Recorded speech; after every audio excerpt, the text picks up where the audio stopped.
बटोगे तो कटोगे। तो चाहे वो सिया हो, चाहे सुन्नी हो, चाहे वो बरेलवी हो, चाहे वो देवबंदी हो, उसको मार देना है या काट देना है। हिंदू को ये टारगेट किया जाता है। इसमें धर्मांतरण भी है, इसमें लैंड जिहाद भी है, इसमें जनसंख्या विस्फोट भी है। तो वो सब एक झुंड बना करके सड़कों पर उतर कर उसका प्रतिकार करते हैं। वहाँ भी धर्म पूछ के मार दिया जाता है।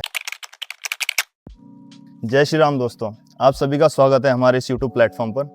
दोस्तों, आज हमारे साथ हैं सनातन महासंघ के फाउंडर गौतम खट्टर भाई। आपका बहुत बहुत स्वागत है हमारे इस पॉडकास्ट चैनल पे। शुरुआत करते हैं एक छोटे से सवाल से। 2026 में हिंदुओं का सबसे बड़ा दुश्मन कौन है? धर्मांतरण है या फिर बढ़ती हुई जनसंख्या है? देखिए, अगर हम सनातन के विचार का अध्ययन करें तो हम किसी को भी इस तरह से दुश्मन नहीं मानते हैं कि उसको मार देना है या काट देना है। जो विपरीत विचार है वही सनातनियों का शत्रु है। अब उस विपरीत विचार में जो सबसे बड़ा कुविचार है वो धर्मांतरण का भी विचार है। दूसरा जो आपने कहा, जनसंख्या नियंत्रण नहीं हो रही है, जनसंख्या का जो विस्फोट है वो भी तो एक विचार है ना, एक कुविचार है। एक सही विचार ये है कि हमारे पास संसाधन इतने हैं तो हमको इतनी जनसंख्या होनी चाहिए, इससे अगर अधिक होगी तो इस देश का जो है वो नुकसान होगा। ये है एक सद्विचार है। और एक कुविचार है कि हमको कोई मतलब नहीं है देश से, भारत से, हमको तो केवल और केवल जनसंख्या विस्फोट करना है और जनसंख्या विस्फोट करके यहाँ की आबादी बढ़ा करके अपनी सत्ता में कैसे पहुँचे, अपना वोट बैंक बढ़ाना है। तो ये एक कुविचार है। तो इसमें तो बहुत सारी चीज़ें हैं। इसमें धर्मांतरण भी है, इसमें लैंड जिहाद भी है, इसमें लव जिहाद भी है, इसमें जनसंख्या विस्फोट भी है, इसमें हिंदुओं का जातिवाद भी है, हिंदुओं की निष्क्रियता भी है। ये सब विचार है। तो विचारों के मतभेद हैं। तो लेकिन सर, ऐसा क्यों होता है कि हर बारी हिंदू को ये टारगेट किया जाता है? चाहे आप धर्मांतरण की बात करो, चाहे आप किसी आतंकी हमले की बात करो, वहाँ भी धर्म पूछ के मार दिया जाता है। लव जिहाद की बात करें तो वहाँ पे भी हिंदू धर्म को ही टारगेट किया जाता है। ऐसा क्यों है हमेशा हिंदू धर्म को ही टारगेट किया जाता है? देखिए, इसके सबसे पीछे जो बेसिकली एक कारण है, इसके पीछे वो ये है कि हिंदू जो है वो सरल शिकार है। आप किसी ईसाई को यदि टारगेट करेंगे तो पूरी कम्युनिटी बिना किसी जाति भेदभाव के, बिना किसी अन्य भेदभाव के एक होकर के अपने विषय का फेवर करती है। आप किसी इस्लामिक व्यक्ति को टारगेट करेंगे तो चाहे वो सिया हो, चाहे सुन्नी हो, चाहे वो बरेलवी हो, चाहे वो देवबंदी हो, उन सारी बाधाओं को भूल करके, उन सारे विभिन्नताओं को भूल करके वो एकजुट होकर के अपने विषय के लिए लड़ाई लड़ते हैं। आप किसी हिंदू को टारगेट करेंगे तो वहाँ ये देखा जाएगा कि ये चौहान है, ये गुर्जर है, ये जौनसारी है, ये गढ़वाली है, ये कुमाऊनी है। तो वो जो विभाजन है उसके कारण ही हिंदुओं पर टारगेट होता है। इसमें जो सबसे बड़ा दोष है वो सनातनियों का है कि अगर उनकी एक किसी बहन या बेटी की तरफ कुविचार, कुदृष्टि से देखा गया तो त्वरित सबको एकजुट होकर के उसके एक्शन का रिएक्शन करना चाहिए। वहां पर एक्शन का रिएक्शन नहीं करते। वो ये कहते हैं तो दलित के साथ हुआ है, ये ब्राह्मण के साथ हुआ है, ये क्षत्रिय के साथ हुआ है, ये वैश्य के साथ हुआ है, ये शूद्र के साथ हुआ है। हमको ये भूल करके कोई भी घटना यदि किसी सनातनी के साथ होती है तो हमको उसका प्रतिकार करना चाहिए एकजुट होकर के। तो जब एकजुटता होगी तो सॉफ्ट टारगेट जो है वो सनातनी नहीं बनेगा। काफी हिंदू मंच से ये आवाज बार बार उठती है, बटोगे तो कटोगे। तक का कोई मैसेज देना चाहता है इसमें? का ही मैसेज है कि अगर आप बट जाएंगे तो फिर इसी तरीके से आपको बार बार टारगेट किया जाएगा। आप एकजुट रहेंगे तो आपको टारगेट नहीं कर सकता। आप देखिए, इस्लामिक लोग एकजुट हैं तो अगर कोई अल्लाह ताला पर, सल्लल्लाहु अलैहि वसल्लम, हजरत पैगंबर मोहम्मद साहब पर कोई भी किसी भी प्रकार की टिप्पणी करता है तो वो सब एक झुंड बना करके सड़कों पर उतर कर उसका प्रतिकार करते हैं। यहाँ कोई राम पर टिप्पणी करता है, कोई हनुमान पर करता है, कोई शिव पर करता है, उसका छुटपुट तो प्रतिकार होता है, पर एकजुट होकर के उसका कोई प्रतिकार नहीं होता है ना। तो इसीलिए बार बार ये नारा लगाने की आवश्यकता पड़ती है कि बटिए मत, एकजुट रहिए, संगठित रहिए, एकजुट रहिए, संगठित रहिए, क्योंकि एक रहेंगे तो फिर हमको कोई टारगेट नहीं करेगा। इसलिए ये नारे लगते हैं। जैसे अभी हमारी वैदिक शिक्षा थी, वो तो हमें एकजुट रहना सिखाती थी, लेकिन वैदिक शिक्षा तो हमने खत्म कर दी। अब मॉडर्नाइजेशन के चक्कर में हमने मॉडर्न एजुकेशन एक्सेप्ट कर लिया और अभी तो अब मदरसा शिक्षा भी प्रचलन में है। तो क्या वैदिक शिक्षा की तरफ हम वापस जा सकते हैं? वैदिक शिक्षा में जा सकते हैं। और दूसरी बात, घर से भी शिक्षा दी जाती थी। पहले माता पिता घर में शिक्षित करते थे, अब माता पिता घर में शिक्षित नहीं करते हैं।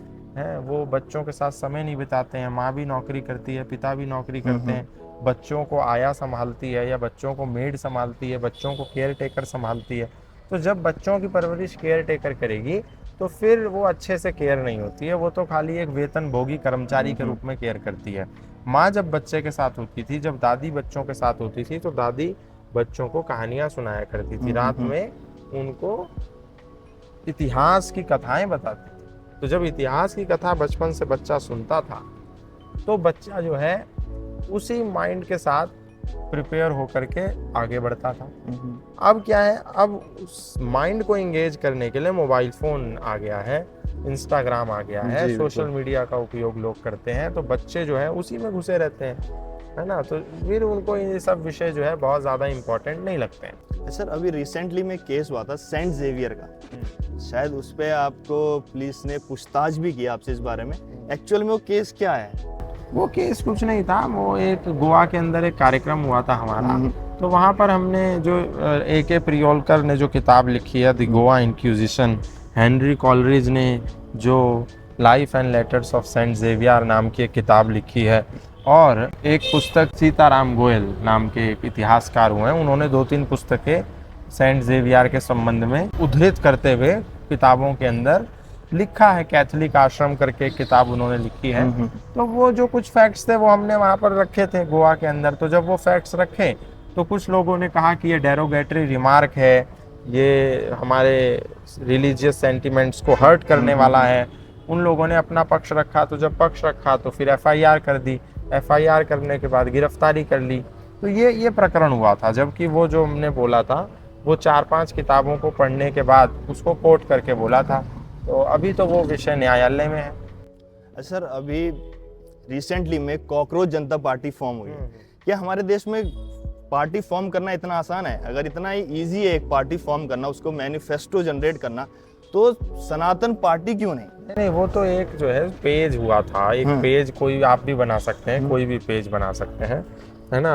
एक नाम दिया और उसने पेज बनाया इंस्टाग्राम का, और उस पर लाखों लोगों ने उसको फॉलो करना शुरू कर दिया। वो एक तरह से मैं समझता हूँ कि उसकी जांच होनी चाहिए कि उसके पीछे कौन लोग हैं और कौन सी ताकतें हैं, क्योंकि जब उनका प्रोटेस्ट हुआ तो वो भारत विरोधी नारे और सनातन विरोधी नारे वहाँ पर लग रहे थे। अब मैं ये पूछना चाहता हूँ कि आप, ठीक है, हम सब बाबा साहब भीमराव अंबेडकर जी को मानते हैं, उसमें हमको कोई उनको नकार नहीं रहा है, सब उनको मानते हैं, लेकिन बाबा साहब भीमराव अंबेडकर को मानना एक अलग विषय है। पर आपका विषय क्या था? नीट की परीक्षा जो लीक हुई थी हैं, और आपको इस्तीफा चाहिए था धर्मेंद्र प्रधान जी का जी। तो आप आकर के अगर जंतर मंतर पर प्रदर्शन कर रहे हैं तो आप ये कहिए कि हमको धर्मेंद्र प्रधान का इस्तीफा चाहिए, और जो नीट पेपर जो लीक हुआ है इसकी निष्पक्षता से जांच हो, जांच होने के बाद जो दोषी पाए जाते हैं उनको सजा हो, और भी जो आपको एंटरिम रिलीफ चाहिए, जो भी रिलीफ आपको चाहिए गवर्नमेंट से, आप उसकी मांग कीजिए। लेकिन आप वहाँ चढ़ करके जय भीम नारे लगाते हैं, आप वहाँ चढ़ करके ब्राह्मणवाद को गाली देते हैं, ब्राह्मणों को गाली देते हैं, तो ये तो अच्छी बात नहीं है ना।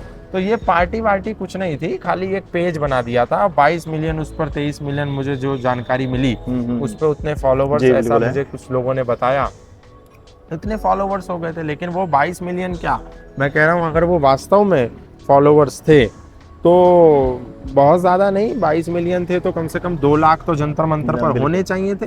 और अगर 2 लाख फॉलोवर्स होते तो जो भी उनकी मांग थी, चाहे वो मिनिस्टर का रेजिग्नेशन हो या फिर और भी उनकी जो रिलीफ थे, वो जरूर पूरे होते। लेकिन वो केवल एक प्रोपोगेंडा है, उसकी जब जांच होगी तो ये सारी चीज़ें खुल करके बाहर आ जाएंगी। हम हिंदू राष्ट्र कब घोषित करेंगे? देखिए, घोषित करने से कुछ भी नहीं होता है, ये तो आचरण का विषय है। हिंदू राष्ट्र उस दिन अपने आप हो जाएगा जब भारत के लोग रामायण पढ़ने लगेंगे, जब भारत के लोग अपनी वेशभूषा को थोड़ा सा सही करेंगे, भारत के लोग अपने खान पान को सही करेंगे, भारत में भारतीय भाषा का प्रचलन होगा। ये तो आचरण से होता है। अभी आप जाकर के पाकिस्तान को हिंदू राष्ट्र घोषित कर दो और रहते हैं वहाँ 90% मुसलमान, तो वो घोषित करने से क्या होगा? कागज में लिख देने से क्या होगा, है ना। कागज में तो कई राज्यों ने घोषणा करी है कि गाय की हत्या पर पूर्ण प्रतिबंध है, उसके बाद भी वहाँ गाय की हत्या होती है। उत्तराखंड के अंदर गाय की हत्या करना ये इलीगल है, अपराध है, आप नहीं कर सकते हैं, कानून बना हुआ है, आपको सजा होगी, लेकिन फिर भी क्या गाय नहीं कटती है?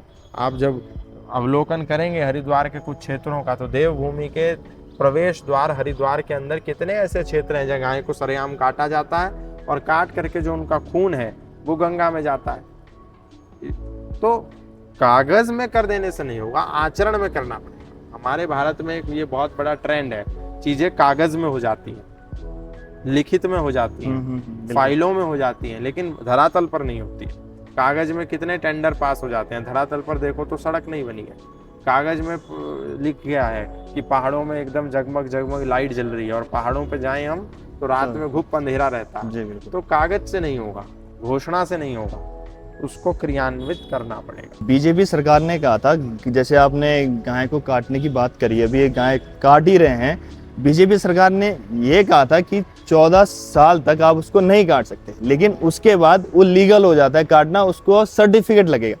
तो ये कहाँ तक सही है? अब पता नहीं बीजेपी सरकार ने कहा, किसने कहा, मेरे संज्ञान में नहीं है, पर अगर ऐसा कुछ भी कहा किसी ने भी है, चाहे वो कांग्रेस ने कहा हो, समाजवादी ने कहा हो, किसी ने भी कहा हो, लेकिन ये तो अच्छी बात नहीं है कि 14 साल तक वो माई है और उसके बाद वो सब्जी भाजी है, सर्टिफिकेट लगेगा उसके बाद। अच्छी बात नहीं है ना। ये तो किसने भी कहा है उससे प्रश्न किया जाना चाहिए कि आप कैसे कह सकते हैं। आपकी माँ अगर 80 साल की हो जाएगी तो 80 साल के बाद क्या उसका सर्टिफिकेट लगा के उसको आप मार देंगे?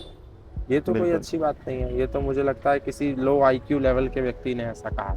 एक बार सर राकेश उत्तराखंडी जी के लिए कुछ 2 शब्द बता दीजिए, उन्होंने काफी मतलब हेल्प किया अब तक पहुंचने के लिए। जहाँ तक मुझे जानकारी है वो लव जिहाद पर बच्चियों को बचाने के संबंध में, क्योंकि कल मैं दैनिक भास्कर की एक रिपोर्ट पढ़ रहा था, तो उसमें लिखा था, हेडलाइन थी कि बच्चियों का जीवन बचा रहे राकेश उत्तराखंडी। हाँ जी बिल्कुल।